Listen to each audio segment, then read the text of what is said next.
We're doing our best Jerry Maguire today, showing you the money and showing you how to get your best tenants with Show Me the Rental with Cliff Hayden here on the Fearless Flipping Podcast. If you want financial freedom, time freedom, and want to leave a legacy for generations to come, you probably have heard real estate investing is the place to do that. How do you get started? What do you have to do? When's the right time? If you are looking for those answers, you've come to the right place. My name's Kyle Stanley, and this is Fearless Flipping. My mission is to help you learn this business and conquer real estate investing.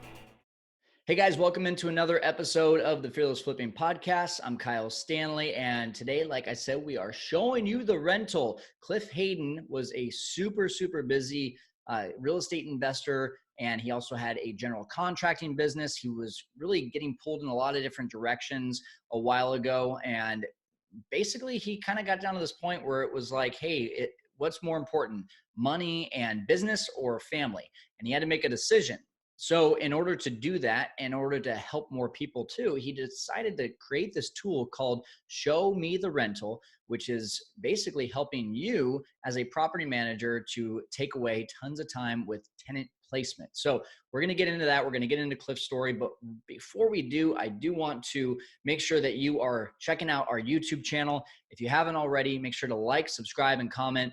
Our comment today comes from a recent video that we posted last week, which is getting a lot of interesting traction. I knew I would get a lot of dislikes from this, a lot of probably controversial comments. One was super negative, didn't need to have that. Guys, if you're going to comment, like, don't get offended. It's just an opinion. You know, just share what your opinion is and don't call me out and say my videos are bullshit. That's fine, whatever.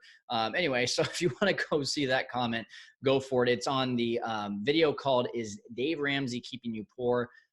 Basically, the name of it is actually Dave Ramsey's Bad Advice, but the comment was from Bria Johnson, who actually was on our show before. Bria says, such a great talk. It is so true. I took Financial Peace University, and it was a great program to getting you started and off on the right foot. But it's not the program to grow wealth. It's totally defense mindset. I see Dave Ramsey as a stepping stone. He's your step one, which is learning discipline, which is exactly what I said in the video, but some people took it completely the other way. Anyway, so go check that out. Make sure you're commenting, subscribing, sharing, doing the whole 9 yards. If you comment, I will definitely comment back. And if you comment with something like what Bria said, then we'll mention you in the show. So without further ado, let's get to it with Cliff Hayden talking about Show Me the Rental.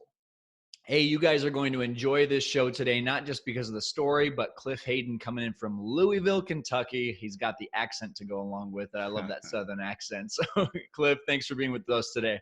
Kyle, thanks for the opportunity. I appreciate you having me on your show. Awesome. Well, hey, I got to get started with, what is your most interesting or weirdest or best real estate investing story? I'd love to hear that. Well, I'll tell you my best one because I couldn't think of just a weird one. So my best one is when I first started, didn't know what I was doing. I don't think I had bought but maybe 2 or 3 houses. I asked one simple question to a real estate agent, and I asked them, do you have any other properties to unload? And they had one for sale, and come to find out this was an estate sale, and they had 6 other properties to unload. Wow. So I ended up turning one deal into 6 houses, bought all 6 of them. Didn't have much money, had somebody fund the deal for me. And then out of those 6, I actually wholesaled 2 of those to my son's doctor because my son had the flu. And we went to the doctor and talked to the doctor, and he was wanting to do real estate. And so I wholesaled him 2 out of those 7 deals and made a nice little chunk of money on it. Hey, it just goes to show you that going to the doctor sometimes isn't a pain in the butt. It's not. So I credit my kid for that, for getting sick. So I always mess with him on that one. Nice. That's awesome. How many kids do you have? I have 5 kids. Oh my gosh. So, wow. I know we have a basketball team. So we have 2 boys, a girl, and 2 boys. What are the age ranges? 17, 15, 9, 7, and 6. Oh my gosh. Yeah. You're a long way from being an empty nester. Yes, we are. But it's fun. It keeps you on your toes, and it's very entertaining. It's the funnest part of my life. Nice. That's awesome. Well, hey, you've got a very interesting story, which honestly, at this point, just for our viewers and listeners that I've only really read about, I haven't truly dove into your story. So I'm just as interested as our listeners and viewers to learn your story. But before we get to what brought you to today, I would like people to just get a real quick snapshot of Cliff Hayden, who he's about, and your experience in real estate investing as well. All right, it's a great question. So, Cliff Hayden, married, father of 5 beautiful kids.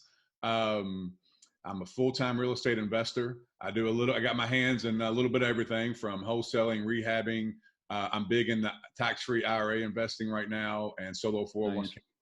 So I do a little bit of everything in real estate. And then my main job is being a dad. So I'm home every day at 3 o'clock to get my kids off the bus, do homework, kind of play with them in the backyard. And nowadays we travel a lot. So our big fun thing is to travel all summer. My wife luckily works for the school board in local high school. So she's off all summer and we kind of go and educate our kids on different areas of the country and we have fun. That's awesome. Hey, that's the American dream right there, being able to travel with your family. That's We love it. It's very really cool. We are going to talk about Show Me the Rental, and I am holding myself back from yelling like Jerry Maguire right now. Or what was Rod? What was his name in the show or in the movie? It was Rod. Rod. I do not know his last name. I can't remember either, but I'm gonna say, show me the rental. We're gonna be talking about your business a little bit at the end here. I would like people to know for sure, what kind of led you into real estate investing, especially in the facet of creating a solution for people that is, helping them to be able to take a huge weight off their shoulders. What kind of stresses and things did you go through in the beginning of your real estate investing business that made you want to create, solutions not only for yourself, but for others too? And Kyle, I love this question. And I know we talked before the show, some of your guests are newer investors. The biggest thing I wanted was money. So at that time, my old priorities when I was in my 20s was money. Money is the goal. If I have money, I'm going to be happy. All my dreams are going to come true. I have no worries. And then as you get older and do this for a while and get a more seasoned, you realize money is a tool. And so you kind of flip flop a little bit. But in the beginning, I wanted more money. So I had a full-time job at AT&T. I was what they called an outside plant technician, which was a fancy word for construction worker. So we worked the bucket trucks and did all that. I did that for 10 years. And so when I first got started, I learned I wanted to work my way up the corporate ladder. I thought that was what I was going to do. And then I realized that I didn't like being the puppet on the string. I didn't like having to take orders and I didn't like the company I worked for.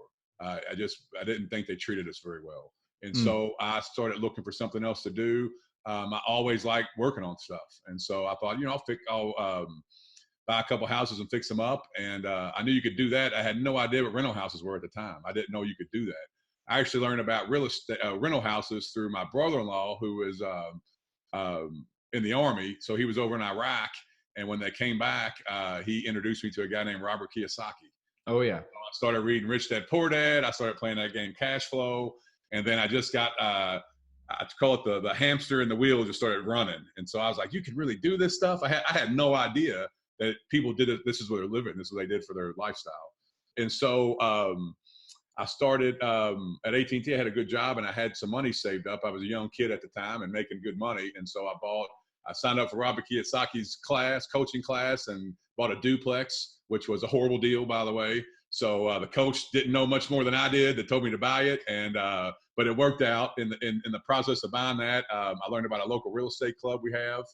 I went to that local real estate club and I started hanging out with people there and met a guy named Mike Butler who became my first mentor. And he kind of took me under his wing and kind of, if you know, he's a national speaker, so he's kind of a smart ass, which I love him. We get along. But I remember going to his office and how proud I was that I got a duplex and I'm somebody special. And, I own my own house and a rental property. And told him about the deal. And he was like, well, you're a dumbass. That's the first, within 5 minutes of talking to him, that's how he talked to me. And so I liked it. Why did you say that? Because it was a horrible deal. Oh, so gosh. I overpaid for it. I had the wrong tenants in there. It was the wrong area of town. I just didn't know any better. I just kind of trusted that coach that I had through Robert Kiyosaki, and it just wasn't a good deal. And so, but I did meet Mike, and I met a lot of other guys in that local real estate club that are some of my best friends today. And then we just started networking and growing together and doing deals and learning and traveling around and going to different seminars around the country and learning how to do this stuff. That's great. That's great. Well, I know we're already going into a lot of things when it comes to real estate, but I want to back it up for a second. And I know you've got an interesting story here, and I just want to kind of give you the floor to share with us, what was it, what adversity and what, trials did you go through that brought you into this game of real estate? Okay. I'll try to do this. This might take a minute, but I'll try to kind of give you the condensed version. And so But growing up, take your time, man. Take your okay. time. Okay. I was raised lower middle class. And so parents were very hard workers. They were the 9 to 5, work for 30 years, get a pension, have a 401k, and let the company take care of you. That's the route I was going to go because that's all I knew. And so I started to go that route and realized that I just wasn't happy. And I looked at, in construction, I looked at all the older guys that I looked up to, and very nice guys, and they're still my friends today. I still talk to them all the time. But a lot of the older guys, I come in when I'm 19. These guys are in their, mid to late 40s, some early 50s, and they're all broke down, like bad backs, bad knees, just physically not in good shape. And I just went, I don't want to be, when I'm that age, I don't want to be that. I don't want to do that. Nothing's wrong with that. That just wasn't for me. And so I started getting into real estate. And then the big trouble with that was, okay, being your own business owner, nobody in my family's ever done that. That's not a normal thing. My parents were scared to death when I told them I was thinking about quitting my job. They were both very supportive, but they were both very nervous because it's a big move. Because I was at that time, almost 28, 29 years old, and I was making upwards to 80 to 100,000 a year, which was a lot of money back then. And I didn't have a college degree. I did go to college. I just never graduated. And to quit a nice job like that with benefits and insurance and everything else to do something to them in their minds risky was a big deal, and it was a big deal to me. And so what I did to not follow my face is at AT&T, I think is a funny story. So at AT&T, I was a lineman, which was you had to have a CDL license to drive these big bucket trucks, and so they give you random drug tests to make sure you're clean so you can drive. And so they gave me a drug test, a random one, and I just said, no, I'm not going to take it. And he's like, what do you mean? And I was like, no, I'm not taking it. And if you don't take it, it's an automatic fail. And then you have to go to rehab. And so I wanted to quit so bad. I knew in my mind, if I had enough time to do this real estate full time, I could do it. But at the same time, you still have that fear factor of, well, shit, if I don't do it and something happens, I can't go back to this job. They don't exist anymore. Right. And so what I did is I purposely got suspended on purpose to do real estate full time. And so I took I think this is cool, an 8-hour rehab class and turned into 4.5 months suspension. And I did, and it was so, how pieces of the puzzle come together is so cool. So when I go to rehab for the first time, my counselor is actually my aunt and uncle's next door neighbor. And so super nice guy. And so I started talking to him about, I was like, man, I don't have a drug problem. Here's what I'm trying to do. I just don't know how else to do it. I don't want to quit, not be able to go back if something happens. And so he kind of shook his head, and I wish I could have a picture look on his face like, this is insanity. And so anyway, he goes, I'll tell you what I'll do. He goes, you can take these classes as fast or as slow as you want to. And I'm not the smartest guy. And I was like, I don't know what that means. And he said it again real slow. And I was like, yeah, I still don't get it. And he goes, you can come in an hour a week if you want to, or, you kind of stretch this out as long as you want to. So I took 8 hours and made it 4.5 months. Oh my gosh. I know. So I hold the longest suspension in AT&T history, which I'm kind of proud of. Let me just make sure this is clear. You didn't want to take the drug test, not because you had drugs in your system, but because you just simply wanted to be defiant and get suspended so that you could spend more time on real estate. I wanted to be able to do real estate 100%, devote my time to it and see if I could do it. And I needed longer. And, at that time, you only got 2 weeks vacation. I wasn't enough time. And so I figured out a way to do it, to have enough time to see if it'll work for me, and then decide if I wanted to quit. And so what I learned is in my first month and a half of quitting my job, I made my salary doing real estate.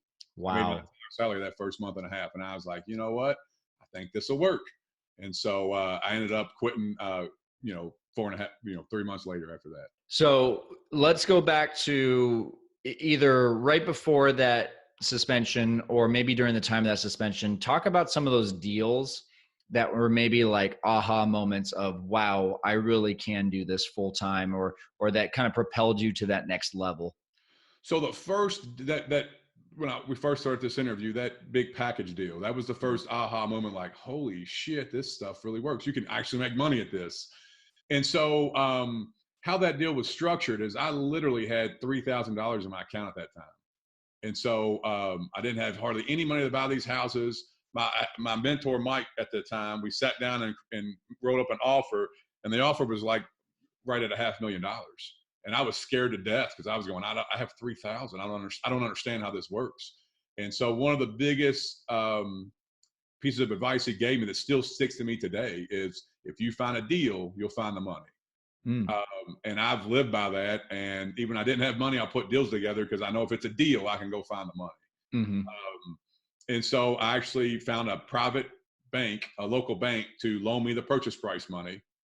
And then literally a week later, the mortgage broker I still use and was using at the time refinanced all those houses on 30-year fixed. They all had tenants in there but one.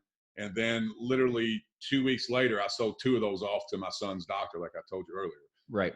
So on that deal, just say $500,000, I got a 3% commission for buying those houses, which is 20-something thousand. And then on top of that, I sold both of those houses to my son's doctor, which was another little over $20,000 on that also. So within a month, I had 5 nice rental houses and $40,000 cash. And wow. I was like, oh my, yeah, I thought it was illegal. Like it was almost, it scared me a little bit. I'm trying to think back, it was years ago, but it was a big aha, like, oh, I cannot believe this just happened.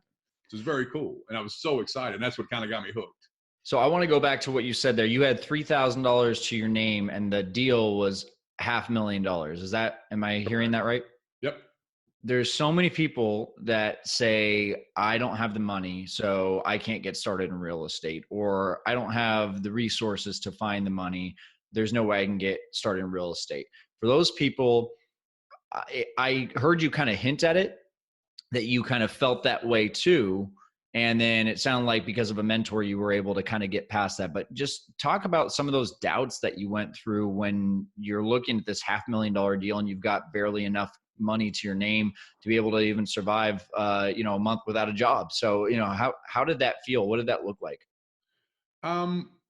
It's overwhelming. Yeah. I mean, $500,000 it's a lot of money. So, till today, to me, that's a lot of money. And so I remember being overwhelmed and going, I don't understand how any of this can work.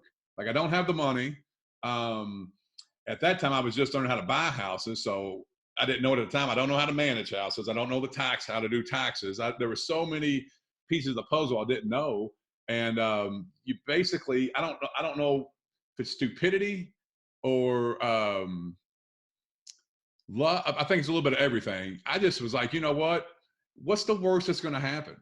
I'm not going to go to jail. I'm not going to go, I'm not going to go to prison. I still got a job if something goes wrong.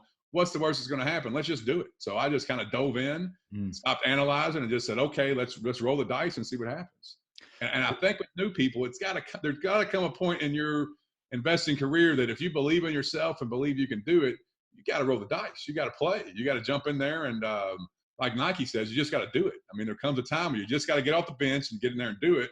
And then it's never going to go perfect. But you got to be willing to sit down, analyze the deals, see where you made mistakes, and don't make those same mistakes.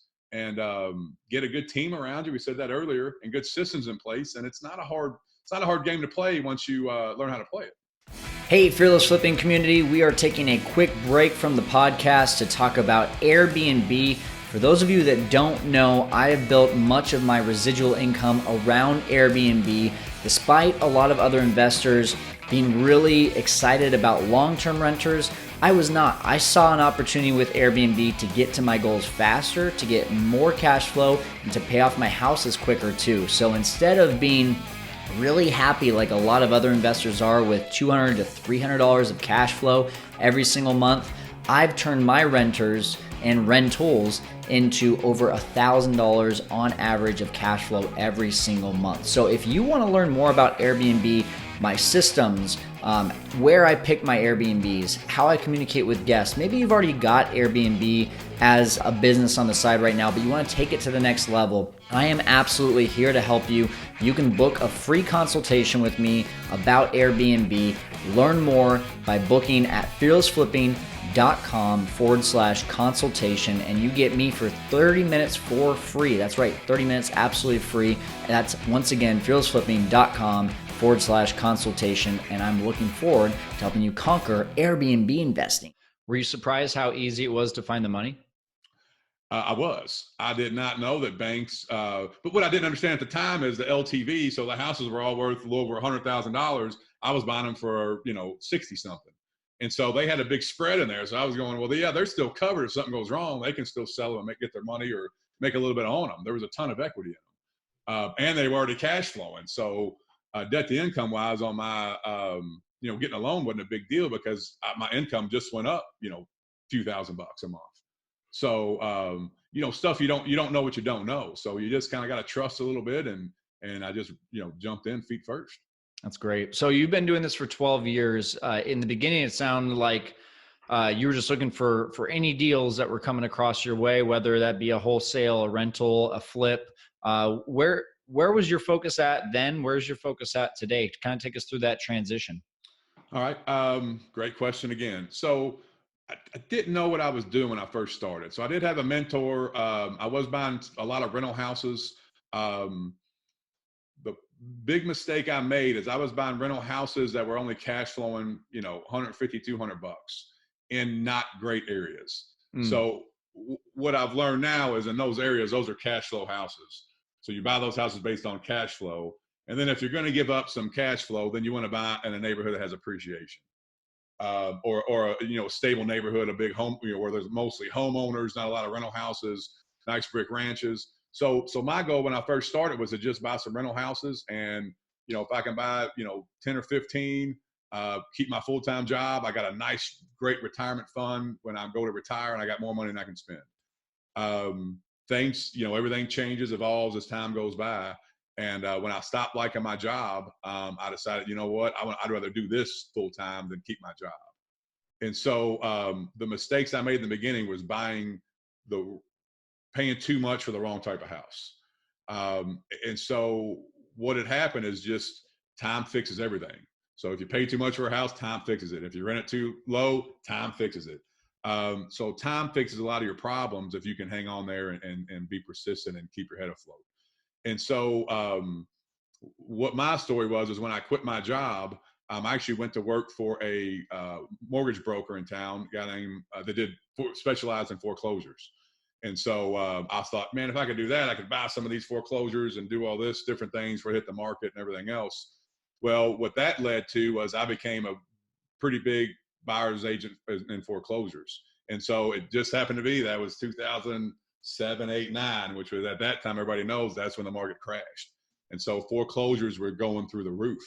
I was selling them left and right. And the opportunity that presented itself to me while I was in that office was these banks needed contractors to fix these houses up. They didn't have anybody. And so just, again, listening with my 2 ears and not talking, I heard a lot of brokers talking about, do y'all have anybody that can fix this or do that or do this? And I was like, you know what?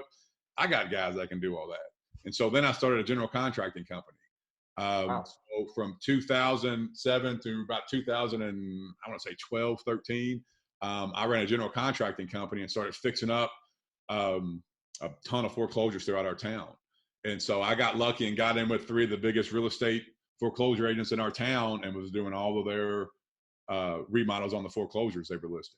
And so, which was awesome.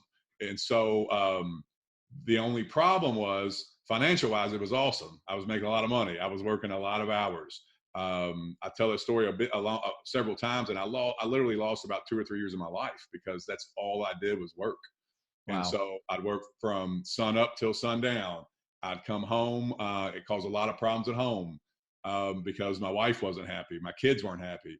My friends weren't happy. I didn't have any friends anymore because all I did was work. I didn't make any time to, go have a life. And so it caused a lot of problems. And so the point I'm trying to make is, like I said earlier, I made money the goal in the beginning. And that goal, I sacrificed a lot for that goal. And if I had to do it over again, money should be a tool. And so that's the lessons I've learned now that I've been doing this for a while. So yes, I made a lot of money. Yes, I did well financially, but what's the point if, you're not around to enjoy your kids, time with them, enjoy your wife. And, even when you are home, you're not really home because you're so busy, you can't focus and concentrate because you got 15 jobs going at one time. I would come home at night, and most people, when we had empty rental houses, we would have 3 or 4 or 5 at a time. We would literally get 50 to 100 phone calls a day, emails. There was just we had no system in place to keep up with it. We were all doing this manually. And so me and a guy named Gary in my office, who's my property manager. And so I would come home and I would just have to take the phones and help out because he couldn't keep up. Well, the problem was when I came home, my wife's griping at me, you need to be home, you need to pay attention, and we need to talk at the dinner table. And, my argument was, well, how you think this food gets on the table? I gotta work, I gotta do this. And so we're at that constant back and forth and animosity and yelling. And she was very unhappy. And I kind of took it for granted, which was a big mistake. And so I remember having like one of those life-changing moments, which was sleep where I went to bed at night, like, this is terrible. This is not what I got in this business for. This is consuming my life. And so I went out and tried to I had some systems in place for bookkeeping and different things like that, but I had no system in place for pre-screening leads. And so I went out and tried to find one that would help automate this whole process. Well, I couldn't find anything. And so what I did is I went out and created it. And I partnered up with somebody who knows how to do the technology and build this system. And so what we built was a way to, like, an all-in-one package to advertise your house, to generate leads, to pre-screen those leads, to automate the showings, and then turn leads into applications. And so that's what we built. And so what we found is we were asking tenants the same questions. Are you on Section 8? How much money do you have in the bank? How long have you been on your job? Are you willing to sign a 3-year lease? And so it was all mundane, routine questions. And so what Show Me the Rental does is, I say, it takes all the crap out of managing your houses. So the biggest headache about owning any rental house is screening leads to get them into your property or turn them into a tenant. That is the most time-consuming part of this business. Once you're in the house, it's pretty simple. You got policies and procedures in place to collect rent, evict, handle work order, handle repairs. All that stuff is pretty simple once you get them in there. The biggest problem is if you get the wrong person in there, it can be a big problem also. So we develop procedures and stuff to get the right customer that we want in our houses, and then Show Me the Rental helps us basically gets my life back. So I don't talk to any tenant or any lead anymore. I don't talk any emails, no phone calls, no nothing. This system automates the whole process. So basically you just put the house in our system with the pictures, and there's about 30 different pre-screening questions to choose from. It pushes it out to Zillow, to Trulia, to HotPads, to Facebook Marketplace, all these different places. Instead of them, when they inquire about the property, instead of them contacting you, they contact our automated system, which then sends them a link to answer their pre-screening questions. If they qualify, it then sends them a different ways to show the property depending on how you like showing your house. And it's all automated, and it's a game changer for me. Wow. So as an investor, let's say I've got a house. Walk me through what I get to do as an investor with this program. Do I get to set the questions? Do I get to set where it's being marketed to? Like what kind of control do I have, or do I just trust you and your system and relinquish all control? No, I tell your guests you can visit showmetherental.com and it'll kind of walk you through it. But no, basically you have about 6 sections to fill out. And so section 1 would say you'll upload all your pictures of the property. Section 2, you'll do all the details, 3-bedroom, 2-bath, give a little description of the property. Section 3 is a audio recording. So you can use our computer voice, or it'll call you and you record the description of the property, because each city has its own phone number. So you'll put a sign in the yard that has a phone number, and they'll call that phone number, enter the property address in, and it'll give them a description. That's for the old school people. A lot of the new school people just get on Zillow, Trulia, Facebook Marketplace. And so after the audio, the next section will be pre-screening questions. I think we have 40 pre-screening questions. As of right now, you cannot pick your own because they have to be certain types of answers. So yes, no, a dollar amount, a date, different things like that. And so, for instance, one of our best questions now is, are you on Section 8? In our town, we put no. We don't take Section 8 anymore. We just decided not to. And so we put no. So that that takes away probably 30% of all of the leads coming in that we don't have to talk to anymore because we don't take Section 8. Another pre-screening question would be, well, are you willing to sign up to a 3-year lease?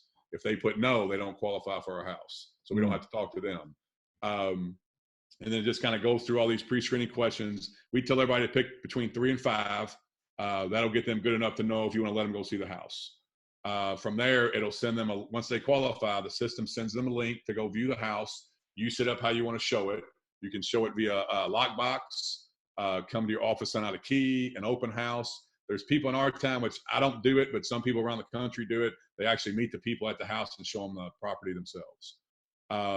And then the last section is to go live and get leads, and it'll show all the websites we syndicate to, and you can pick if you want all of them, you can select all of them, or just pick the ones you want. So that's from the management side. That's how it works. That cost, we made it as cheap as possible. That costs $49 until the property's rented. So it does all that for $49.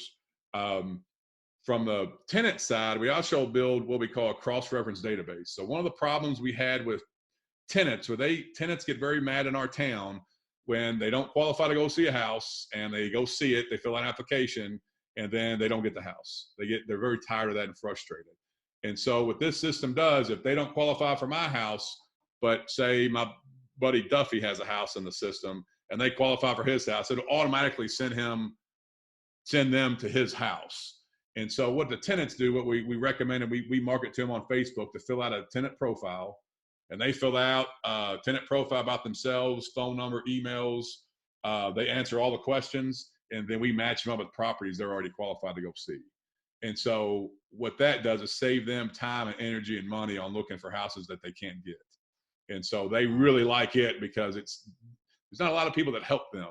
Everybody's more focused on themselves, which is the property managers, and getting the house rented. They're not too focused on helping the tenant out and making sure they're not wasting their time. Wow. And so our main goal is to, we're nationwide, but we're mainly just in our region right now. Our goal is to go nationwide. And so what our goal is a big popular zip code in our town is 40258. So basically what we want to do is have all these tenants sitting over here ready to go, and just say, if you have a house in 40258, we have 260 tenants waiting to find a house in this area. You put your house on here, we can send all of them that qualify to your house.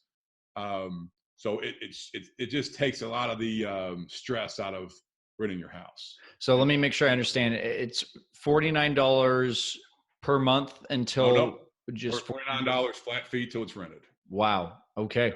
That's amazing. I mean, right there, that's, if you value your time at $50 an hour, it's going to take you a lot more than 1 hour to find a tenant to put in your house. So that's completely worth it.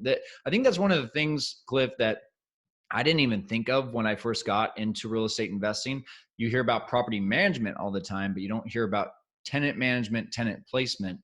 And I think that was such a big game changer for my mindset, because for my first long-term tenant, I got very lucky because we were renovating a house, and my current tenant there actually walked up to my contractor and said, "Hey, I'd be interested in renting out this house." And boom, I didn't have to do any marketing, but that's like, that's not a very common situation. No. Yeah. So talk about, if I'm going to go out and try to do this on my own, if we're talking to the new people out there, maybe some of the people out there that have done it a couple times, but want to know, from a perspective of where you were at when you were, placing almost 60 different people in your locations, in your houses, did that process look like? How many hours were you spending on average finding people to go into those houses? Countless hours. Yeah. And the biggest headache is, you got to be nice and civil, even though sometimes you don't want to be. So when I'm calling about you answer the phone, they're calling about 123 Main Street. You got to give them the whole spiel: 3-bedroom, 1 bath, rents for this much. And then a lot of times you'll get these tenants or customers that they want to tell you their whole life story. And so you try to rush them off the phone, but sometimes they won't let you, or sometimes you don't rush them off because, they're just telling you what's going on. You don't want to be a jerk about it. And so it could be a 15, 20-minute phone call, over and over and over again. You're just wasting so much time, and you don't need to be talking to those people because a lot of them don't qualify anyway. Um, and so if I had to, if I had this when I first started, it would have been a huge game changer because I could have spent more time being more productive. And so one of the problems we had is there's no telling how many good leads we missed because we couldn't answer the phone every time, or we didn't get back to every email, or we didn't collect all their contact data. And if we didn't have a house then, we might have one a month from now coming up. And just being able to go back and cycle through all of it. And so it cost me a lot of money too, because as I said earlier, I'm running a general contracting company. I'm an agent. I got a grass company. I got a trash out crew. And so sometimes just to make the headache go away, we would just put people in there that shouldn't have been in there. And then 6-8 months later, they trash the place. They're moving out. We got to do another turnover. And so your rental houses are your livelihood. That's why you're doing this. This is your whole business. So it can make or break you. So if you get the wrong people in there, which is easy to do, it cost me before 12, 15,000 to turn a house over because they trash everything. Well, if I would have spent the time and had this system in place, I could have waited, got the right person in there, not been rushing around just because I wanted to stop taking phone calls, and saved a lot of time, headache, and money. For me right now, I'm kind of thinking about all of the benefits that showmetherental.com has. So what I'm going to do is I'm going to throw it into our show notes, but I want to kind of give you the floor. Is there anything more that you want to talk about when it comes to that? Or is there anything more that you would like to just empower our audience to be able to hear in order to help them conquer real estate investing before we kind of sign off here? Yeah, I'm going to spitball this, but what's kind of popping in my head, Kyle, because I know your audience is, I call it short money versus long money. And so when you're new in this business, I always think it's very important to have a vision of the long-term goals you're trying to achieve. So you need to see yourself with a paid-for house or whatever. And I'm not knocking. If you want a private plane, see yourself on that private plane. See yourself in that RV or whatever it is that you want to do. But focus on the long term, not the short term money. And I've seen a lot of people make mistakes on I don't say screwing people over, but not doing the most ethical deals to get that short money. And what they're missing is the long-term gains of the relationships they build, the people they help. That word of mouth spreads, and you grow your business very well by word of mouth and taking care of people the right way. It's rich today, broke tomorrow, right? Correct. And there's a lot of people that'll cut your throat for $10,000, where if you would do the right thing and help out that home buyer or whatever deal you're working, that can come back to you 20-fold if they spread your name to somebody else they know. Also, I tell new people, don't get into a lot of debt. Like I said, I'm a Dave Ramsey fan. I don't like everything he says, but the big picture of stay out of debt, pay off your debt. My life became better once I started paying off rental houses. So when you have a rental house that has a loan on it, for the most part, especially in our town, you're basically breaking even. So even if you're cash flowing $400 a month, you still got that mortgage piling up, and every turnover or whatnot, sometimes you're not making as much as you think you are. So I would suggest to get out of debt as fast as you can, have a plan for that, whether it be buy rentals and then wholesale or rehab. And then also think about long-term tax-free investing. I know it's hard to even think about when you're first starting off, but I'm real big on solo or Roth IRAs. I do also start up a solo 401k and maybe have a deal with I like educational partners. I'm kind of jumping around, but get an educational partner or somebody you do deals with or talk to deals about, and have like a little game where you take the best deal every year and put it in your Roth IRA or put it in a retirement fund because that's going to pay off a tenfold down the road instead of that short money of just getting that short cash right now. So maybe your best deal every year, put that in a tax-free account. I think that's a great idea for new people starting off. Yeah. Well, and what I just love about everything you just said there is you've got probably a lot of people's minds turning right now. There's so much education to be done, no matter what business you're in, but especially in this game of real estate. And you have definitely educated our audience today on tenant placement and how they can make that so much easier for themselves. So thank you, Cliff, for helping our audience and other people who are interested in getting into real estate to conquer real estate investing. Thank you so much. Thank you, Kyle. I appreciate the opportunity. All right, guys, you can get the show notes for that one at fearlessflipping.com/Cliff Hayden. That's CliffHayden.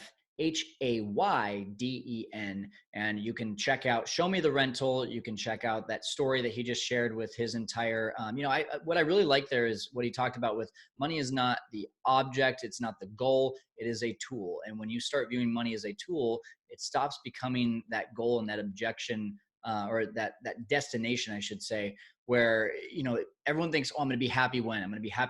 But if you can learn to enjoy the journey, use money as a tool to continue to feed your happiness, your fulfillment, not the material things, but the things that matter the most to you. That's what I love the most about what Cliff had to say. But anyway, again, go check out the show notes at fearlessflipping.com/Cliff Hayden, and you can check out Show Me the Rental. Thanks for joining us today, and go out and conquer real estate investing.